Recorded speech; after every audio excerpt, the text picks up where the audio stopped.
Saudara, Israel terus menggempur sejumlah wilayah di Lebanon. 28 orang tewas dalam 24 jam terakhir termasuk calon pemimpin Hizbullah, Hashim Safieddine.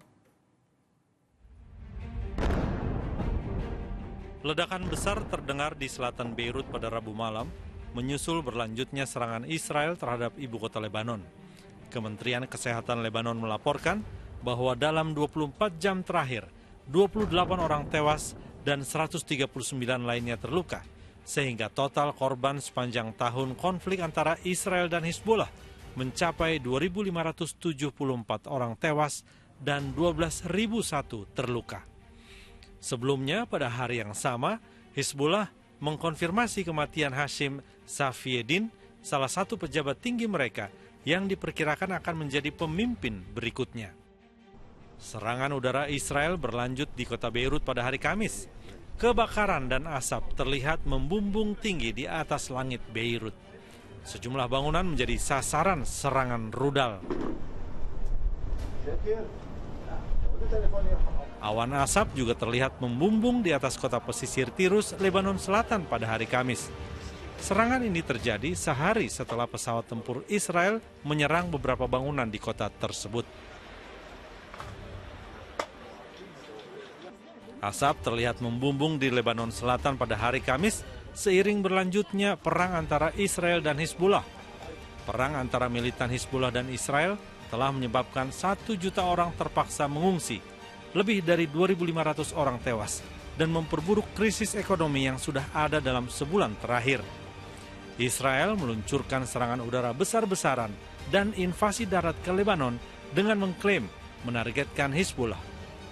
Serangan tersebut tidak hanya menghantam Tirus, tetapi juga ibu kota Beirut dan wilayah-wilayah lainnya. Organisasi Internasional untuk Migrasi melaporkan bahwa sekitar 800.000 orang telah mengungsi.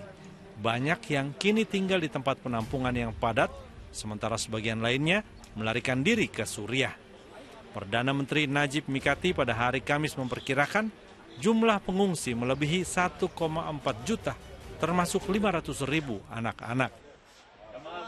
Sebanyak lebih dari 100 warga negara Kolombia kembali ke tanah air mereka pada hari Kamis melalui penerbangan repatriasi dari Lebanon.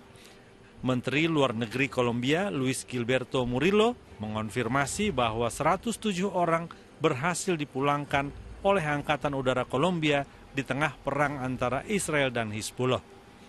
Murillo menyatakan bahwa beberapa orang yang tiba mengalami masalah kesehatan, meskipun tidak ada yang serius, dan mereka mendapatkan bantuan selama perjalanan. Ia juga menggambarkan operasi repatriasi ini sebagai kompleks, mengingat jendela keamanan untuk penerbangan dari Beirut baru-baru ini semakin sedikit.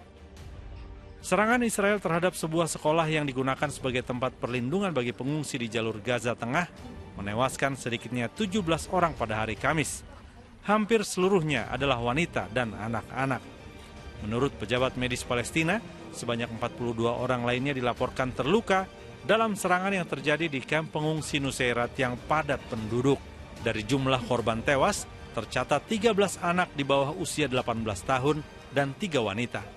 Dalam beberapa bulan terakhir, Israel telah melancarkan serangan serupa terhadap sekolah yang dijadikan tempat perlindungan dengan alasan menargetkan militan yang bersembunyi di antara warga sipil. Namun, serangan-serangan ini seringkali mengakibatkan korban jiwa di kalangan wanita dan anak-anak. Intercepts terlihat di atas Tel Aviv pada malam Rabu ketika militer Israel melaporkan bahwa 4 roket teridentifikasi melintasi perbatasan dari Lebanon menuju Israel Tengah. Dalam pernyataan resmi, militer Israel menambahkan bahwa beberapa roket tersebut berhasil diledakkan dan proyektil yang jatuh telah teridentifikasi. Israel menyebutkan bahwa puluhan roket ditembakkan dari Lebanon ke arah Israel pada hari yang sama. Sebelumnya, sirene serangan udara terdengar di seluruh Tel Aviv saat Menteri Luar Negeri Amerika Serikat Antony Blinken bersiap untuk mengakhiri kunjungannya. Asap yang tampaknya berasal dari proyektil yang berhasil diledakkan terlihat di langit di atas hotel tempat Blinken menginap.